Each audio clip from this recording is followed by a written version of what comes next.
Hi అండి, welcome back to Dhanalakshmi nature. నేను మీ ధనలక్ష్మి. బాగుండండి, మీరు కూడా బాగుండాలి మనస్ఫూర్తిగా కోరుకుంటున్నాము. ఇవాళ నుంచి దసరా కదండి, సో అందరికీ దసరా పండుగ శుభాకాంక్షలు ఫ్రెండ్స్. ఇప్పుడైతే ఇంకా ఆఫ్టర్నూన్ నుంచి అయితే బ్లాగ్ తీస్తున్నాను. అంటే మార్నింగ్ కొంచెం తీసాను అన్నమాట, అది కూడా యాడ్ చేస్తున్నాను. బ్లౌజులు అయితే కట్ చేస్తాను కదండి, సో అందులో ఒక బ్లౌజ్ అయితే కుట్టేసాను, మీకు కూడా చూపిస్తున్నాను ఈ వీడియోలో. అలాగే ఈ వీడియోలో ఇంతకుముందు మీకు చూపించిన ఒక మొక్క వేస్తున్నానని చెప్పేసి, సో ఆ మొక్క కొంచెం పెద్దదైపోయిందండి, దాని నుంచి తీసి ఇంకో దాంట్లోకి అయితే ట్రాన్స్ఫర్ చేస్తున్నాను అన్నమాట. ఈ మొక్క అయితే ప్రతి ఒక్కరి ఇంటి దగ్గర ఉండాల్సిన మొక్కేనండి. అది ఏంటనేది కూడా ఈ బ్లాగ్లో చూపిస్తాను, చూసేసేయండి. బ్లాగ్ అయితే మీకు ఖచ్చితంగా నచ్చుతుంది. సో ఫ్రెండ్స్, ఫస్ట్ టైం వచ్చిన వాళ్ళు మన ఛానల్ని సబ్స్క్రైబ్ చేసుకొని సపోర్ట్ చేయండి. వీడియోకి లైక్ ఇచ్చి మీ ఫ్రెండ్స్ అండ్ ఫ్యామిలీకి వీడియోని షేర్ చేయండి. ఇంక ఇవాళ అయితే నేను ఫ్రెండ్ది అయితే బ్లౌజులు కట్ చేసానని చెప్పాను కదండి, సో వీడియోలో. ఇంక ఇప్పుడైతే ఈ బ్లౌజ్ అయితే కుట్టేశాను. తను ఏ మోడల్ అయితే పెట్టముందో నేను అదే పెట్టాను, జస్ట్ వి అండి అంతే. తనైతే పిక్స్ పెట్టింది నాకు, ఒక బ్లౌజ్కి ఒక మోడల్ పెట్టమని. ఒక బ్లౌజ్కి అయితే వీ నెక్ ఇచ్చాను అనమాట.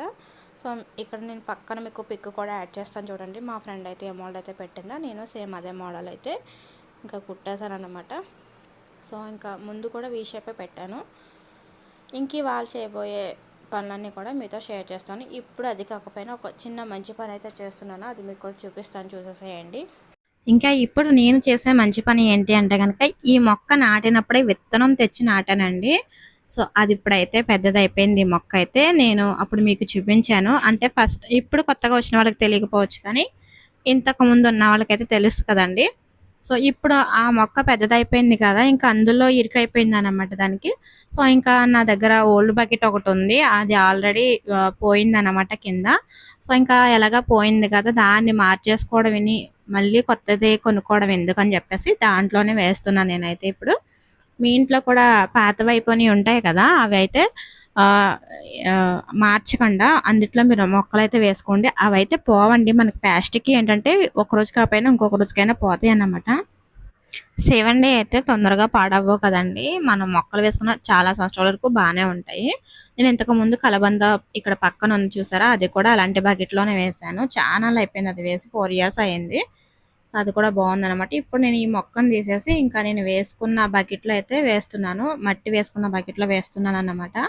ఇక్కడ చూసారు కదా మొక్క అయితే ఎంత పెద్దగా అయిందో. మా బావని ఎప్పటి నుంచో బతిమాలుతున్నాను మట్టి తీసుకురామని చెప్పేసి, ఫైనల్గా ఈ రోజు అయితే తీసుకొచ్చేసారనమాట. బస్తాడు తీసుకొచ్చారు, చూస్తున్నారు కదా ఇక్కడ 2 బకెట్లు ఫుల్గా అయింది. ఇంకో బకెట్లోకి అయితే వస్తుంది అనమాట. ఇంకో బకెట్ కూడా ఉంది నా దగ్గర, ప్లాస్టిక్ బకెట్ అనమాట అది. దాంట్లో కూడా నింపేసి వేరే ఒక మొక్క అయితే వేస్తాను. ఫైనల్గా ఇంకా ఇందులోంచి అయితే తీసేసి నేను అందులో వేసేసాను, చూస్తున్నారు కదా. నేనైతే బాటిల్లో వేసానండి, డ్రింక్ బాటిల్లో వేసాను అనమాట. నేను వేసే ప్రతి మొక్క కూడా డ్రింక్ బాటిల్లోనే వేసాను, ఎందుకంటే నాకు ఎక్కువ ప్లేస్ లేదండి ఇంటి దగ్గర వేసుకోవడానికి. అది కూడా చూపిస్తాను చూడండి. సో ఫైనల్గా నేను మొక్క అయితే పెద్ద దాంట్లో వేసేసాను. ఏమైనా సరే నేను పారిజాతం పువ్వులు మా ఇంట్లో కూడా పుయ్యాలి అని చెప్పేసి ఈ మొక్క అయితే వేసానండి. చూడాలి మరి మా ఇంట్లో పారిజాతం పువ్వులు పూస్తాయో లేదో. మొత్తానికైతే మొక్క అయితే వేసేసాను. ఇంకా మట్టి కూడా మంచిగా వేస్తాను. మట్టి అయితే చాలా బాగుంది, జిగురు మట్టి అన్నమాట ఇది.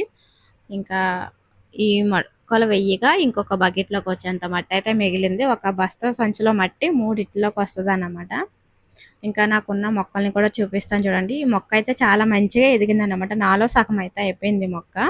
ఇంకా కింద భూమి మీద వేసినట్టయితే ఇంకా పెద్దగా అయిపోనేమో, ఈ పాటికి పువ్వులు కూడా పూసేసినేమో. అంటే నేను బాటిల్లో వేసాను కదా, అది వచ్చేసి సన్నంగా ఉన్న బాటిల్, 2 లీటర్ల బాటిల్లో వేసాను, థమ్సప్ బాటిల్లో. నేనైతే అయినా కానీ మంచిగానే ఎదిగిందండి మొక్క అయితే. చూస్తున్నాను కదా, నేను విత్తనం తెచ్చి కప్పెట్టానండి దాంట్లో. ఫైనల్గా మొక్క అయితే ఇంత పెద్దగా అయిపోయింది. చూడాలి మరి పువ్వులు పూసేంత వరకు. మీరు కూడా విత్తనం తెచ్చుకుని నాటుకోండి, చక్కగా వస్తాయన్నమాట మొక్కలు అయితే. నేను ఇంతకుముందు వీడియోస్ కూడా చేశాను, మీరు చూడకపోతే ఒకసారి మన ఛానల్లోకి వెళ్ళి చూడండి. ఆ విత్తనం వేసినప్పుడు కూడా నేను వీడియో షూట్ చేశానండి. సో మొత్తానికి నేను వేసిన మొక్క విత్తనం ఇంత మంచిగా వచ్చిందన్నమాట. సో నాకైతే మొక్కలు చాలా ఇష్టం అండి, పెంచుకోవడం అనేది, మొక్కలు వేయడం అన్నా చూసుకోవడం అన్నా చాలా ఇష్టం. కాకపోతే మాకు ఎక్కువ ప్లేస్ ఉండదు అన్నమాట, చిన్న ప్లేసే ఉంటుంది. ఆ చిన్న ప్లేస్లో నేను వేసుకున్న మొక్కల్ని చూడండి. నేనైతే చాలా ఇష్టంగా చూసుకుంటాను మొక్కలను అయితే. నాకున్న కొంచెం ప్లేస్లోనే అన్ని మొక్కలు వేసుకోవాలనుకుంటాను నేనైతే. ఫైనల్గా మొక్క అయితే ఇది చూసారు కదా, నైట్ టైం కదా ఎంత మంచిగా కనిపిస్తుందో అసలు. నేనైతే 5 గంటలకి స్టార్ట్ చేశాను ఈ మొక్క దగ్గర ఏమైనా వెయ్యాలి అని చెప్పేసి 8 అయితే అయ్యింది. అంటే నేను అదే పని మీద అయితే లేనండి. ఇంకా గేదెలు వచ్చేయడం, తవుడు పెట్టడం అలా అటు ఇటు చూసుకుంటూ ఉండేసరికి మొత్తానికి టైం అయిందన్నమాట. ఎలా అయితేనే మొక్క అయితే నాటేశాను. చూస్తున్నారు కదా, మొక్కకి ఎవరో దిష్టి పెట్టకండి. ఇంకా నాకున్న మొక్కలు కొద్ది ప్లేస్లోనే నాకున్న మొక్కల్ని అయితే చూడండి. మా ఇంటికి ఎవ్వరు వచ్చినా సరే మొక్కల్ని బాగా వేసుకున్నావమ్మా, గోడ మీద బాగా పెట్టుకున్నావు అనేసి అంటారన్నమాట. కనకాంబరం మొక్కలు కూడా నేను బాటిల్లోనే వేసుకున్నాను. అవి ఇంచక్క పూస్తున్నాయి అన్నమాట. ఇంకా చాలా మొక్కలు ఉండేవండి. మొన్న వేసవకాలం అయితే ఎండలకి కొన్ని ఎండిపోయినాయి అన్నమాట. మళ్ళీ వెయ్యాలి కొత్త మొక్కలను అయితే. ఇంకా ఆరెంజ్ కలర్ ఫ్లవర్ అయితే పూసింది, ఇంకా రెడ్ కలర్ కూడా పూసింది, ఇంకా చాలా మొగ్గలు అయితే వేసింది అనమాట. ఈ దసరాలో పుయ్యొచ్చు పువ్వులు అయితే. ఇంక ఈ మొక్క కూడా 4 ఇయర్స్ అయ్యింది నేను వేసి. చాలా మంచిగా పూస్తుంది ఇప్పుడు కూడా. ఈ మొక్క గురించి కూడా నేను వీడియోస్ చేసి పెట్టాను చూడండి, మన ఛానల్లో ఉంటుంది. సో ఇవాళ మన వీడియో అయితే ఇదండి. మీకు నచ్చిందని అనుకుంటున్నాను. నచ్చితే లైక్ చేయండి, మీ ఫ్రెండ్స్ అండ్ ఫ్యామిలీకి షేర్ చేయండి. అలాగే మన తలలో చుండ్రు అనేది పోవాలంటే కనుక మీరు కలబందులో నిమ్మరసం పిండుకొని హెడ్కి బాగా అప్లై చేసి ఒక అరగంట తర్వాత హెడ్ బాత్ చేసేసేయండి. తొందరగా మీకు డాండ్రఫ్ అనేది పోతుంది అనమాట. సో ఈ టిప్ మీకు యూస్ఫుల్ అవుతుంది. మీరు ట్రై చేసి నాకు ఎలా వచ్చిందో కామెంట్ చేయడం అస్సలు మర్చిపోదు. నెక్స్ట్ వీడియోలో మళ్ళీ కలుద్దాం. Bye bye.